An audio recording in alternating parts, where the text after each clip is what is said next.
በራስ ሚዲያ ላይ ስትናገር የነበረ ስለሆነ ራስ የተናገርከውን ዋሽልኝ እያልክ ነው። ዋሽልኝ ራስ መንግስት ፋኖ ማለት ለህዝብ ተጎዳ ሲባል፣ ህዝብ ተጨፈጨፈ ሲባል፣ ህዝብ ተጨቆነ ሲባል የሚወጣ ጀግና ህዝብ ነው ብለህ ስለ ፋኖ ዶክተር አብይ ራስ ተናግረሃል።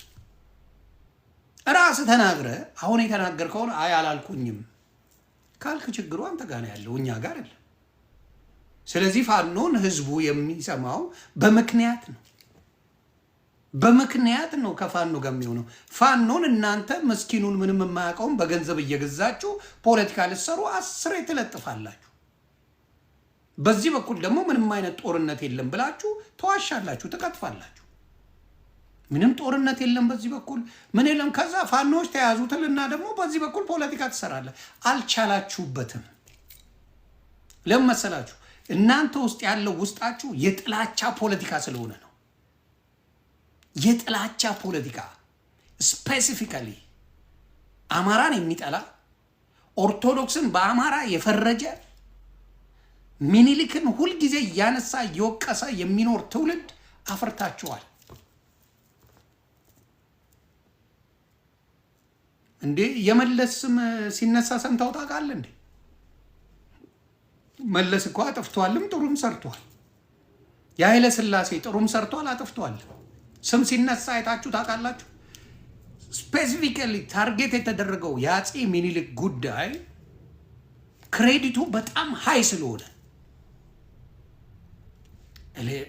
መብራት ብትለው፣ ውሃ ብትለው፣ ስልክ ብትለው፣ ታይፕ ብትለው፣ ኢትዮጵያ ላይ የባቡር መንገድ ብትለው፣ ኤኒቲንግ ኢትዮጵያ ላይ አሁን ያለው ቴክኖሎጂ ሚኒሊክ ስላስገባው ሞቶ 8-7 ዓመት ሙሉ ኢትዮጵያ ላይ አፄ ሚኒሊክ ሞቶ 7 ዓመት ሙሉ ሳይነገር ለህዝቡ ሲኖር ነበር። ያን ያህል የሚጠላ ቢሆን ኖሮ አፄ ሚኒሊክ በኦሮሞ ህዝብ የሚጠላ ቢሆን ኖሮ 7 ዓመት ሞቶ እንዴት አልተነገረም? መሀይም ስለሆናችሁ የእናንተ ፖለቲከኞች ጭፍን ጥላቻ ስላላችሁ ሚኒሊክን ለማስጠላት የምትሰሩበት መንገድ አይሳካም። ማን ነው ሞቶ 7 ዓመት በኢትዮጵያ ታሪክ የመራው? ኖ በኢትዮጵያ አይደለም በዓለም ታሪክ ላይ እንዴት ብለን ለህዝቡ እንነግራለን? ህዝቡ ይጨርሰናል አሉ። ሚኒሊክን የመሰለ መሪ ካጣ ህዝቡ ይጨርሰናል። እግዚአብሔር ምስክር ይሄን ያሉት። እንዴት ብለን እንንገረው? እንዴት ብለን እንንገረው? በዛ ጊዜ ላይ ብዙ ቴክኖሎጂ የለም፣ ሶሻል ሚዲያ የለም ምናምን። እንዴት ብለን ነው የምንነግረው?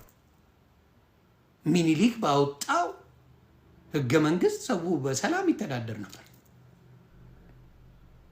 በሰላም ማን የተናገረው?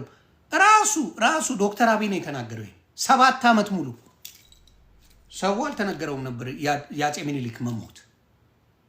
አንተ ሚኒሊክ ጦት ቆረጠ ብለህ ለኦሮሞ ህዝብ የውሸት ፖለቲካን ትሰጠዋለህ፣ ትቀልበዋለህ።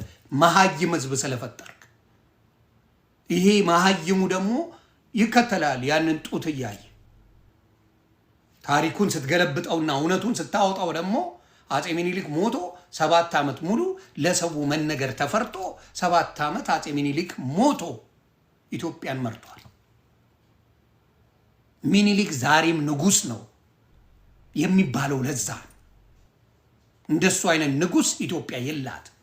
ዓለም ያደነቀው፣ ዓለም ያከበረው፣ ዓለም አንቱ ያለው የመንን ኢንዲፔንደንሲ ዓለም ላይ ሌሎች ከባርነት እንዲወጡ ያደረገ ጀግና በትለው በዓለም ላይ ሊፈጠር የማይችል ሰው ዳግመኛ የማታገኘው ሚኒሊክ ይባላል።